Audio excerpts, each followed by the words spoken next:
Goeiedag Graad 5. Baie welkom in Juffrou Marx se Afrikaanse klas.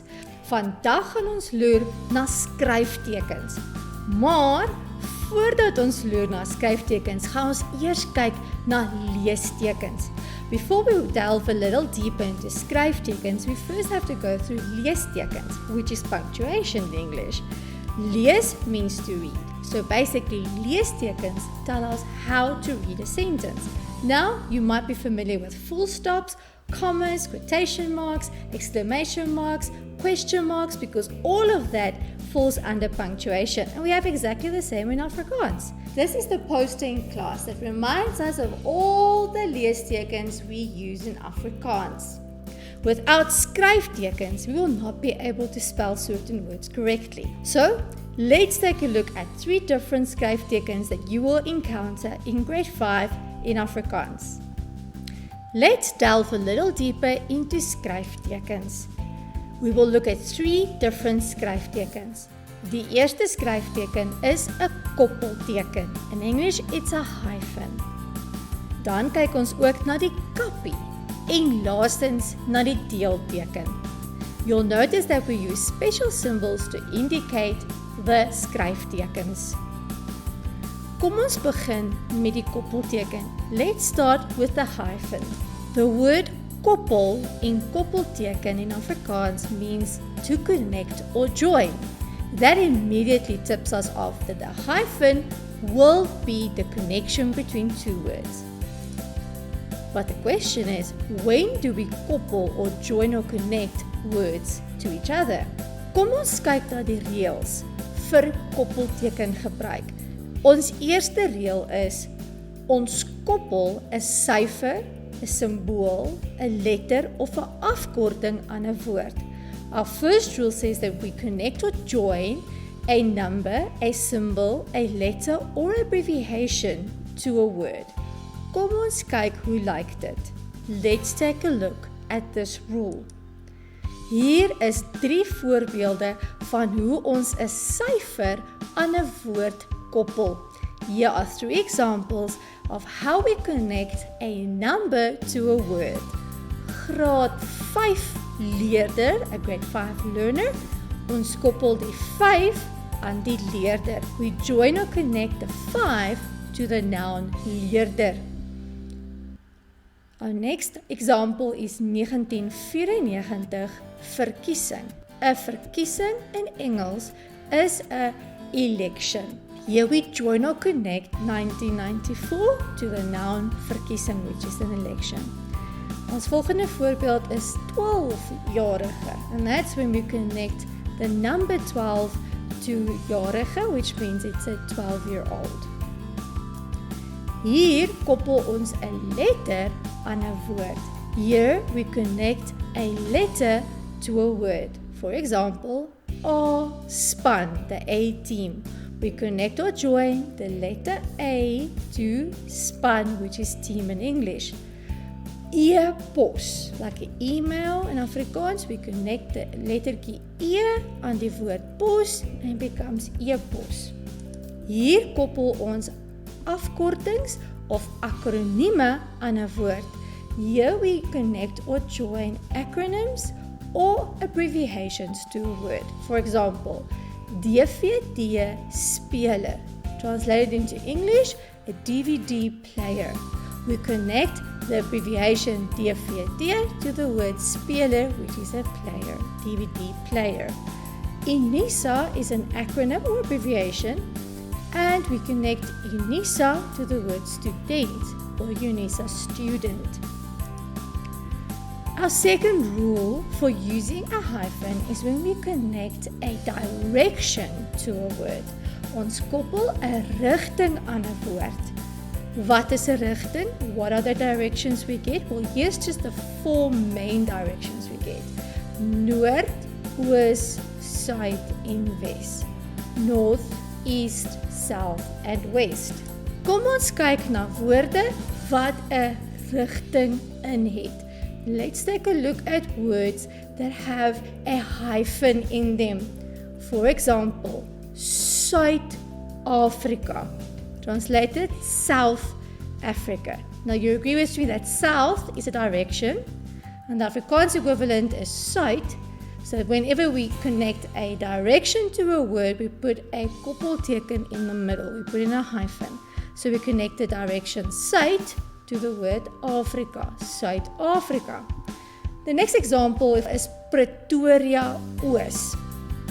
Oos is Eastern English, and we connect the direction to the word Pretoria, Pretoria Oos. Next example, West-Afrika, West Africa, in Noord-Amerika as in North America. There is one more rule that will guide us in using a hyphen. Daar is nog een reël wat vir ons vertel wanneer om 'n koppelteken te gebruik. En dit is as daar te veel vokale is. And this is when there are too many vowels. Well, let's have a look. In Afrikaans, we have this very interesting word, naab.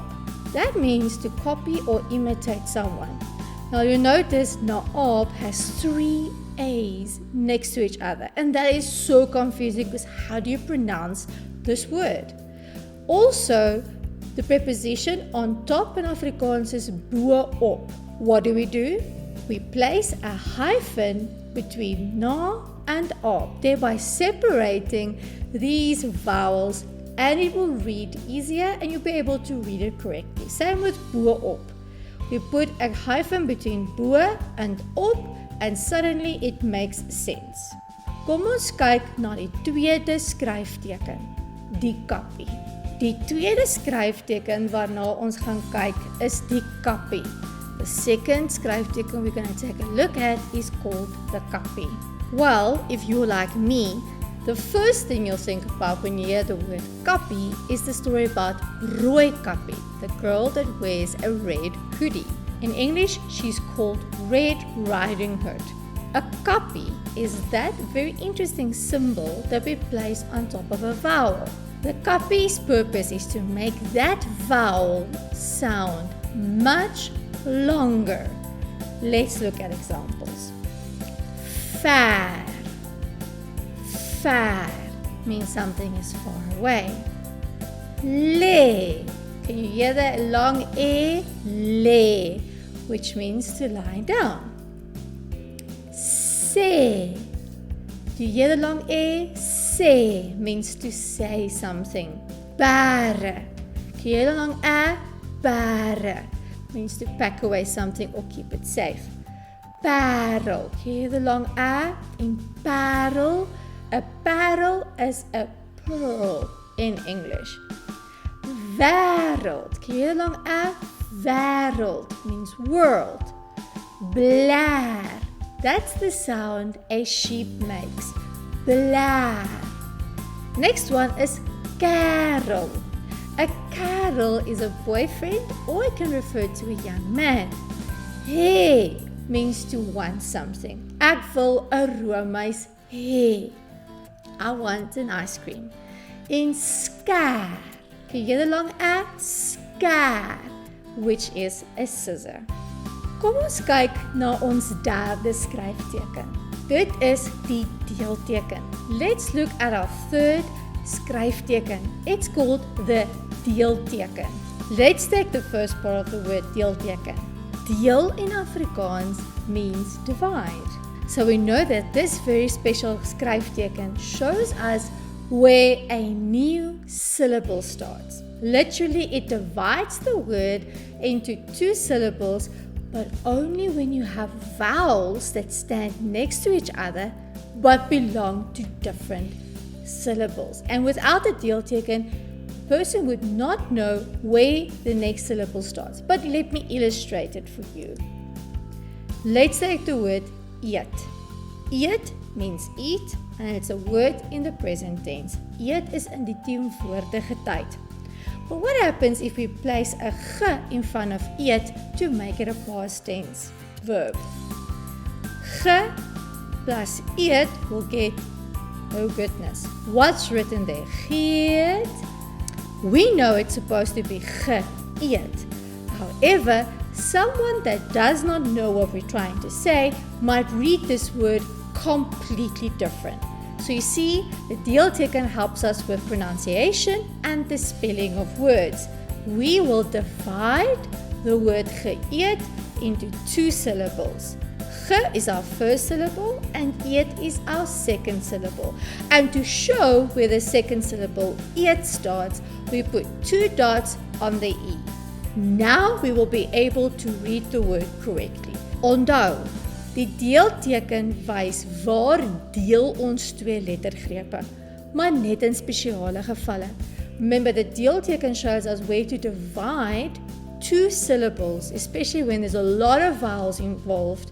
But remember, only certain words. Let's look at examples. Kom ons kyk na voorbeelde. Voel, a word. Hoë, that means high. Reën, rain. Geëet, ate. Oë, that means eyes. Knieë, your knees. Uitveer, which is an eraser. Leë refers to something that's empty. Seën, that's a blessing or to bless someone. Vlieg is the plural for vlieg, which is a fly. Vroeër means earlier. Tree refers to steps that you take. And seal is a seal. For example, you seal an envelope. I hope that you understand the use of skryftekens a little better. Remember, we have the Koppelteken, which is a hyphen, we have a Kappie, and we have a Deelteken. I hope that you'll be able to complete your activities for this week successfully. I really miss you guys. Tot ziens!